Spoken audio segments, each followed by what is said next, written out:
We're taking a look at Halo Top versus Pillsbury Chocolate Fudge Brownies, and I wanted to see if there really was a difference and if this Halo Top one could hold up to the traditional versions. They charge $5 a box versus $1.50, but they also claim there's fewer calories, so hey, you might be able to get your cake and eat it too.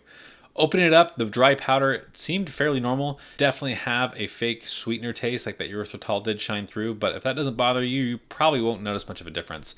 Biggest thing is there's only 3 tablespoons of oil versus the 2/3 of a cup you usually get with Pillsbury. So that was an improvement if you're going for healthier.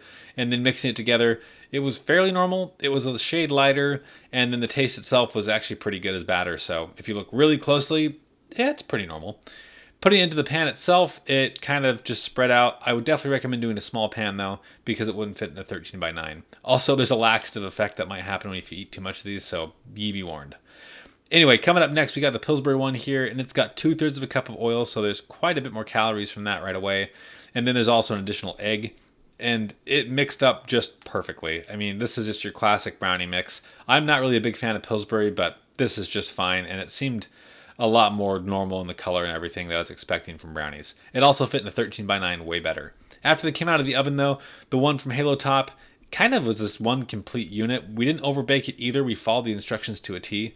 And if you do the Pillsbury ones, they came out really normal with a nice little kind of layer on top. Looking at the Halo Top ones though, they were really kind of gross tasting.